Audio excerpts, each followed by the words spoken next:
J'aime pas vraiment dire des choses qui pourraient déterminer qui je suis personnellement.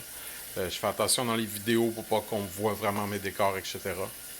Parce que, bah, peu importe pourquoi. Mais il y a une chose, je vais te dire.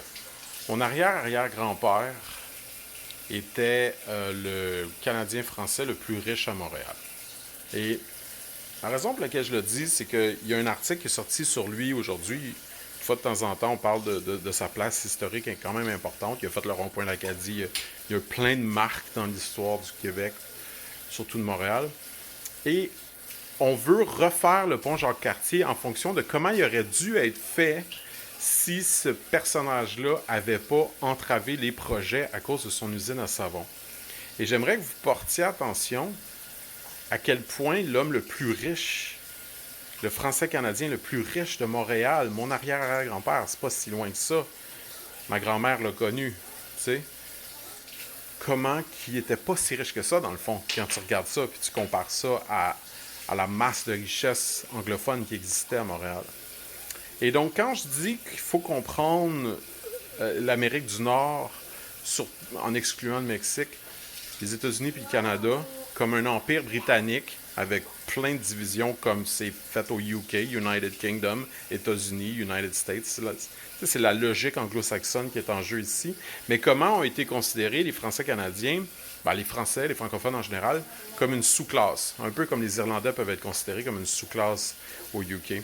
Et comment on peut, par analogie, voir ce que j'essaie de dire quand je dis qu'en fait, il faut voir que le combat des francophones est le même que celui des Autochtones et des Noirs.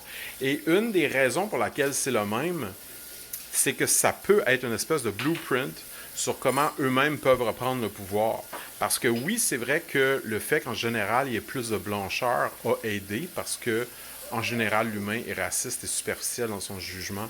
Mais les injustices économiques étaient sensiblement les mêmes il n'y a pas si longtemps que ça.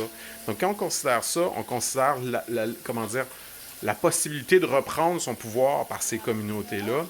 Et que finalement, oui, c'est vrai que maintenant, ben, encore maintenant, le francophone en Amérique du Nord est discriminé et inférieur, mais il a définitivement repris du pouvoir. Et puis maintenant, le Québec a légalement défendu tellement de droits qu'on est même en train de parler de nation, on a même rasé être un pays.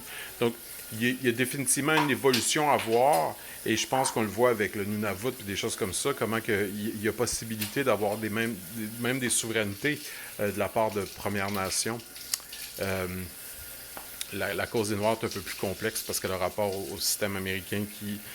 aujourd'hui, on est le lendemain des élections, je ne rentrerai pas là-dedans, là, mais il y a quand même des analogies qui peuvent être faites entre comment des peuples opprimés ont réussi à s'émanciper au travers du système anglo-saxon, on va l'appeler de même parce qu'il est tellement différent, celui du Canada et des États-Unis, mais il vient tout d'Angleterre, là, tu sais, fait que ça demeure que la planète est très anglaise en ce moment.